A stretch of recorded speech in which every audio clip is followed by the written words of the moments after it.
বিরল হলেও এমনটাই ঘটল যখন সিনেমার কল্পনাকেও হার মানিয়ে দেয় ঘোর বাস্তব। এমনই এক বাস্তবের সাক্ষী হলেন ভারতের ভেল্লোরের তিরুপাত্তুর এলাকার বাসিন্দারা। যখন বিয়ের একেবারে শেষ মুহূর্তে নাটকীয় যবনিকা পতন হলো পাত্রের ছোট ভাইয়ের কীর্তিতে। কি এমন করলেন তিনি?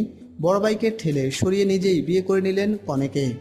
কিন্তু কেন এমনটা করলেন ওই যুবক? প্রশ্নের উত্তরে যা জানা গেল তাতে হতবাক উপস্থিত আত্মীয় পরিজনরা। কারণ এতে সম্মতি ছিল পাত্রীরও। পাত্রের ছোট ভাইকে ভালোবাসেন বলে জানান ২০ বছরের ওই পাত্রী। আজ থেকে নয়, তাদের এই প্রেম চলছে প্রথম দেখার দিন থেকেই। সেদিন বড় ভাইয়ের জন্য পাত্রী দেখতে গিয়েছিলেন ওই যুবক, কিন্তু প্রথম দেখাতেই পাত্রীকে তারই পছন্দ হয়ে যায়। যুবতীরও লাভ অ্যাট ফার্স্ট সাইট ছিল।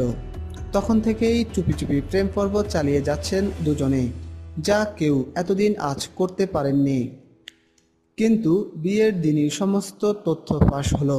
বিয়ের শেষের দিকে দক্ষিণী রীতি অনুযায়ী পুরোহিত বড় ভাইকে যখন কনের গলায় পবিত্র সুতো অর্থাৎ তালি বাঁধতে বলেন, আচমকা বাইকে ঠেলে সরিয়ে নিজের পকেট থেকে অন্য একটি তালি বের করে পাত্রীর গলায় পরিয়ে দেয় ছোট ভাই।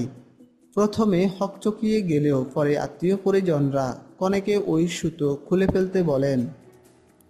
সকলকে অবাক করে জানান এই কাজ তার সম্মতিতেই হয়েছে, তাই ওই সুতো তিনি খুলবেন না।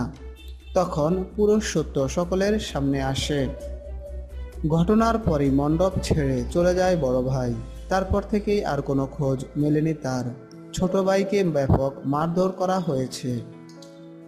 যুবতীর গলা থেকেও জোর করে তালি খুলে নেওয়া হয়েছে, কিন্তু নিজেদের সিদ্ধান্তে এখনও অনড় দুজনই। দর্শক, ভিডিওটি দেখার পর আপনার মূল্যবান মতামত ও সাবস্ক্রাইব করতে ভুলবেন না। আর অবশ্যই শেয়ার করে আপনার বন্ধুদেরও দেখার সুযোগ করে দিন। ধন্যবাদ সঙ্গে থাকার জন্য।